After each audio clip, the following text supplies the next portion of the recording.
So yesterday, as we're going through, as we actually began the third chapter of Ketubot, we looked at a verse from Devarim about a rapist, someone who finds a Na'ara Betula, a young girl, Na'ara Betula Asher Lo Orasa, a young girl who's a virgin who's not engaged, and he rapes her in the field.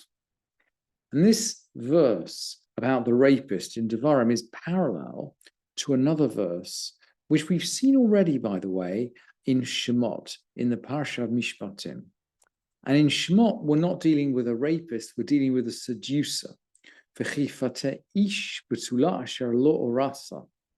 It's parallel language, but someone seduces a virgin who isn't betrothed and sleeps with her. Here the halacha is mahor yimharena lo leisha. He must make her his wife by payment of the bride price, and if her father refuses to give it to him, he weighs out silver in according to the bride price for virgins. And this the parallelism between the 50 pieces of silver in Devarim and the connection with the bride price in Shemot is probably the hook on which we hang the rabbinic dowry of 200 zuz, because the 50 shekalim are actually 200 zuz. But in any rate, to summarize, we have these two situations. We've got the rapist in Devarim, and we've got the seducer in Shemot.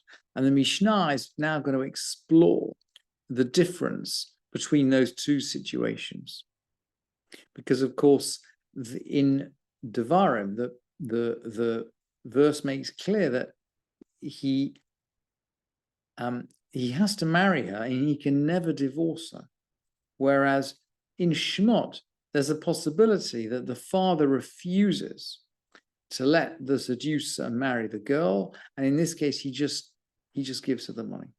So let's have a look at the Mishnah now. The seducer pays 3 things and the rapist 4.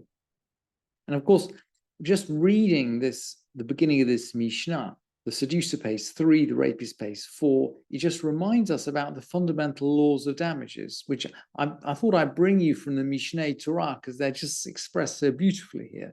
Chovel b'chavero, someone who injures his neighbor, chayav l'shalem lo chamisha devarim. He has to pay 5 things. For personal injury, we pay 5 things.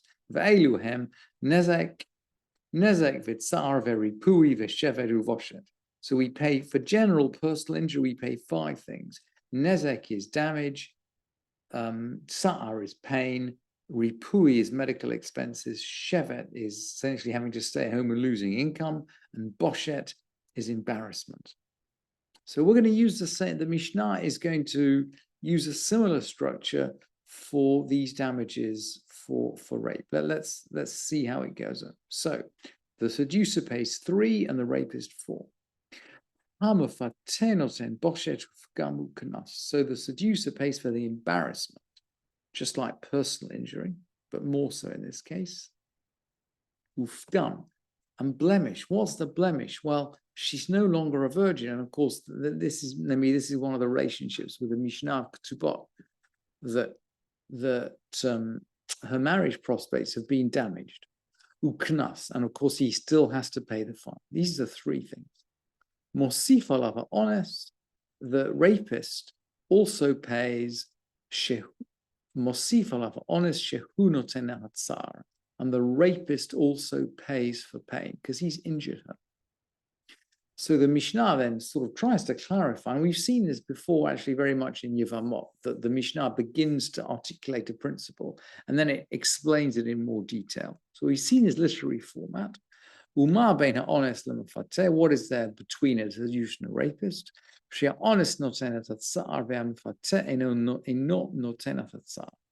rapist pays for the pain, the seducer doesn't pay for the pain.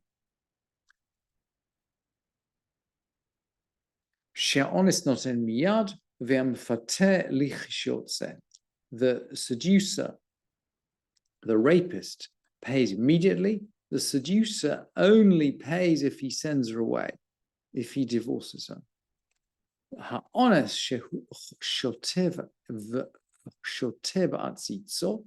The rapist must drink out of his pot. We'll have to find out what this means. But the seducer can divorce her if he wants to. Let's carry on down the Mishnah. We'll find out more. Keitzad shoteh ba'atzitzo. What does it mean, drink out of his pot? Afilu hi chigeret, afilu hi soma, afilu hi mukat shchin.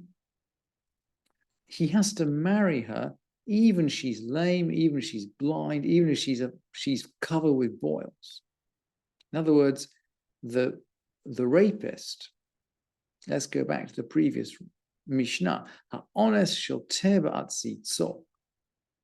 The rapist has no alternative, and that's effectively the pasuk. That's the pasuk.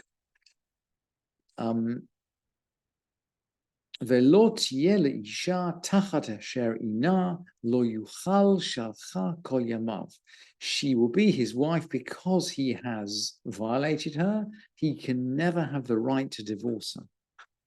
So that's the expression, he has to drink from his pot. That's effectively the reflection of these words in the Torah.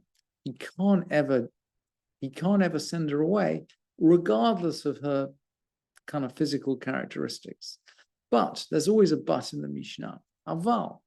If she's found to have committed some licentious act, or she'ena ruah lavo v'Yisrael, or she's unfit to marry in Israel.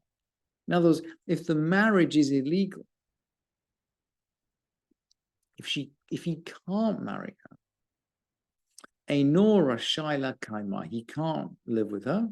Shenemar velo tie leisha. And we're going to go back to our pasuk now. She shall be with him for a wife. Isha ha ruya lo. She has to be a wife that's fit for him. So there are exceptions. Now, having established that, the Mishnah circles back. Remember that Rabbi Akiva ruled that someone that was engaged and then divorced receives the fine, if you like, on her own account. Once she's been betrothed and divorced, she's no longer in the rushut. She's no longer in the legal framework of her father. So Rabbi Akiva ruled she gets the fine. And the Mishnah, if you're not having defined the rapist and the seducer, comes back to this question of women who are legally independent. Yotoma, an orphan. So this is either an orphan because she's legally considered an orphan because she's been betrothed, or maybe she's a real orphan. We're not quite sure. Anyway, an orphan, Yotoma, Shenit Arsa or Shenit Garsha, an orphan who's betrothed or divorced. Rabbi Elazar Omer Ha'ones Chayav Ve'amfateh Patur. Rabbi Elazar says the rapist is liable to pay all of these things.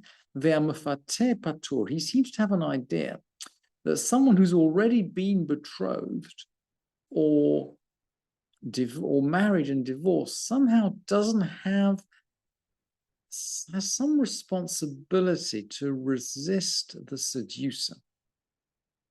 The liability of a seducer with someone who's already kind of been married or been betrothed is somehow less than the responsibility of the seducer for someone who's never had sexual contact before.